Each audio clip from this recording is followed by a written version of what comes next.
Well, hello again, Mindy, from my previous hometown of 25 years, Miami, Florida.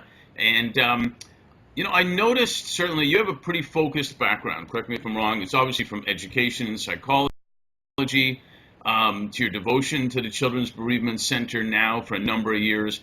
Can you share with us how this has, and actually how you've evolved? And is this answer the question of when you were younger, what do I want to be when I grow up?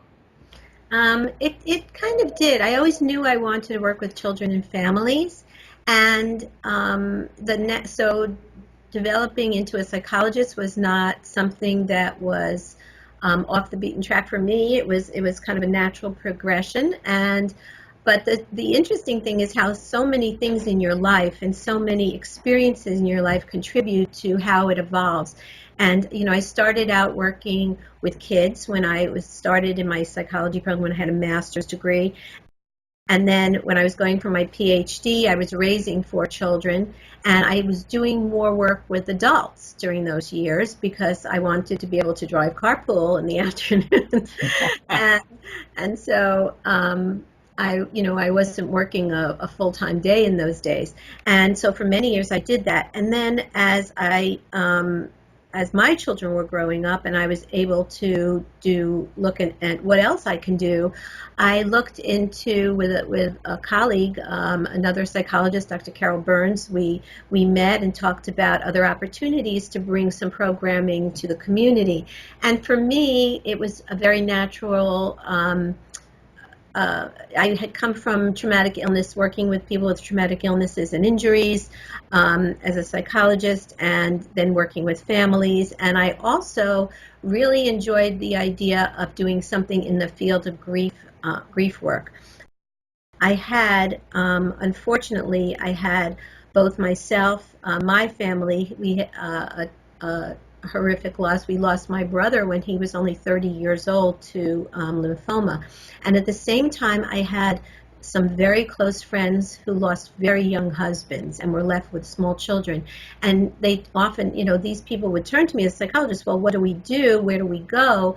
And there were no resources virtually in this community, and that was heartbreaking. So they went to psychologists for help, and they saw people individually, but it did not provide the kind of support that their kids necessarily would needed long term. There were no groups. There was no place to get together with other people who had a loss.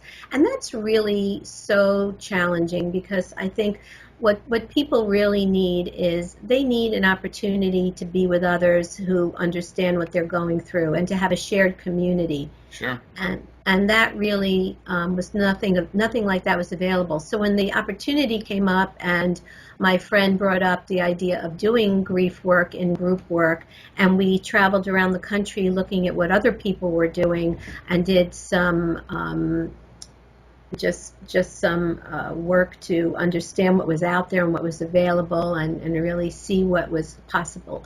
So let me ask you a question on that. So, what I and other people have called you, you really have had your quote unquote why for a long time. It sounds like, correct? Yeah, I just didn't know it. That happens a lot. I think it fell in it. The opportunity came up, and I think that's another thing that really, looking opportunities come up all the time. Being able to assess and say, "Wow, let's go for that opportunity." Right. I see that happening a lot in our work now. We're always on the lookout for opportunity. We're always on the lookout for how can we grow and develop, or who could we bring in that would add depth to our organization. And that's really something that is a constant. And at the time, seeing the opportunity to do some grief work, I thought I was just going to start a group. I never imagined that I would build a center with a team of people who would lend so much. Well, in a way, I could relate to that because, number one, I work with a lot of entrepreneurs, and they're always looking for not a job or something else to do, but what are the opportunities out there. When I relocated from Canada to Miami, specifically Coral Gables, to be the executive director of JC's International at that time, people thought I was crazy because I went to another country, took a pay cut, and joined a nonprofit. Makes a lot of sense for a career move. But it turned out to make the right decision at the time for an opportunity. That I got to travel the world, make great friends in Miami, et cetera, et cetera. Share one thing, when we grew it to 700,000 members around the world, which was amazing. But one thing I do know from that and search, and I'd like you to share with us, is the whole aspect of how to work with volunteers and the challenges that you face, and engaging with volunteers from young to more senior. Uh, that has actually been not difficult, and I think that's been one of the most joyful parts of our work are the people that it attracts. And I always think, I often say now that, good things attract good people. Absolutely. And it's interesting because our volunteers, many are with us since we've started. I mean, we have several volunteers who've been with us for 17 years and 16 years, and it's amazing that they've stayed on, but I think it's because they are so appreciated in their work. Our work happens to be, as difficult as it is to hear the horrific stories that we hear, we actually do very joyful work because we watch people heal and evolve and grow and really see so much positive growth out of something so terrible. And you think, how could you not enjoy seeing so much results and so much appreciation and so much evolution? We actually have board members now, 4 of whom were children at the Children's Bereavement Center who have grown Awesome. up and gone off to college, gotten their professional careers underway. They're mommies and daddies now, and they've come back and they sit on our board. And they are amazing professionals with a great deal of insight into our work and the benefits that it provides. And we're just so delighted and tickled to have them back with us. It's a great lesson, not only for nonprofits, but for for-profits as well, because we do a lot of work in working with our clients on wellness. And you said good things attract great people. Great people also attract great people. LeBron didn't come to Miami only because of South Beach. He came to win. That was his why at that point. And in wellness, we find in a lot of businesses, management that takes care of their employees, and there is a why, gets them to stay longer and they perform better, and others come. And that's what you're doing, right?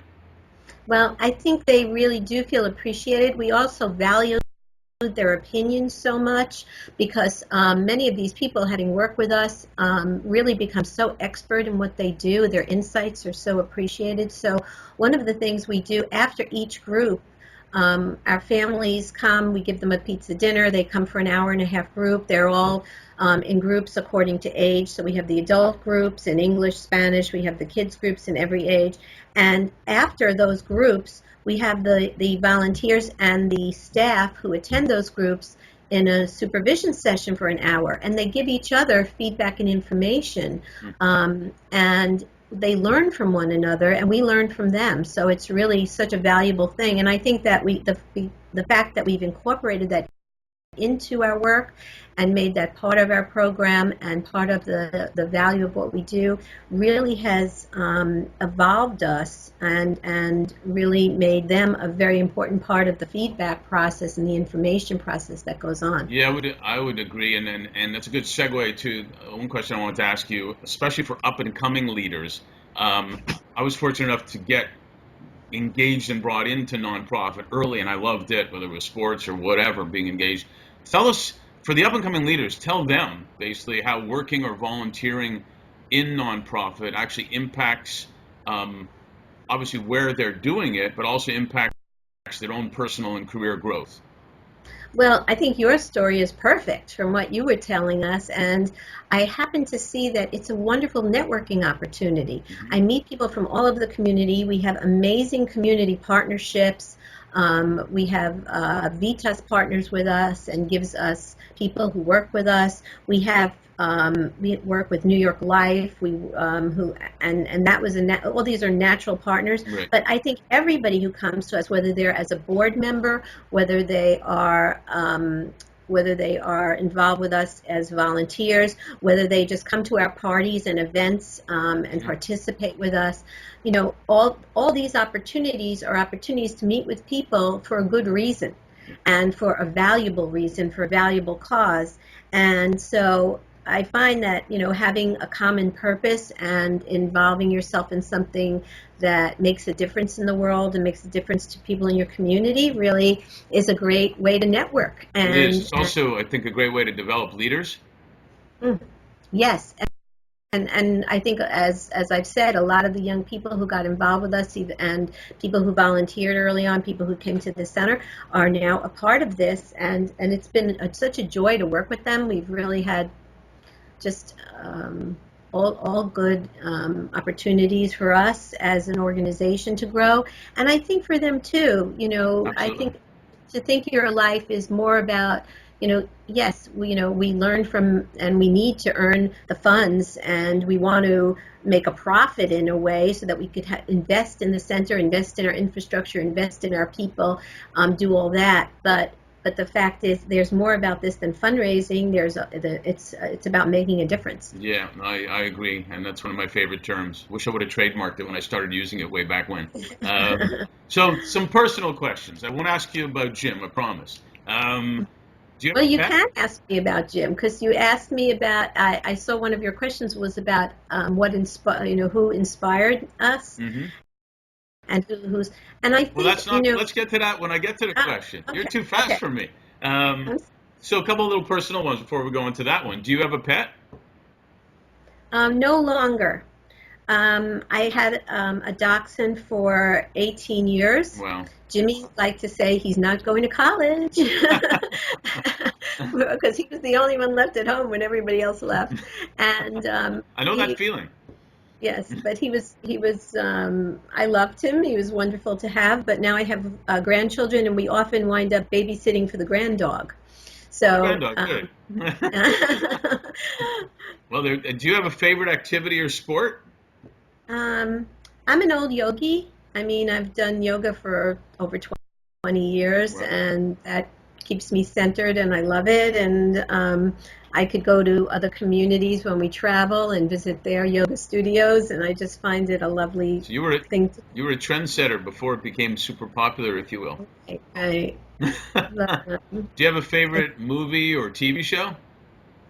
Um, I can't say that I really do. I kind of like It's not required. You don't have to have one. no. I just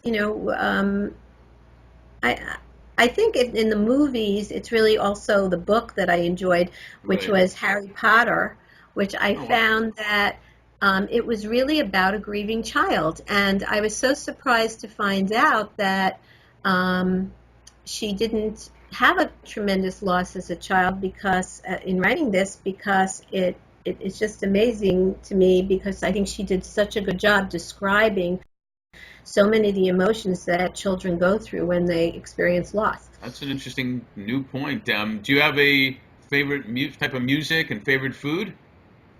Um, I think I've enjoyed having lots of different foods, living in a very multicultural area, and this is a real foodie town. So we just love supporting new restaurants and going to them and finding out and of course visiting some that we've gone to before.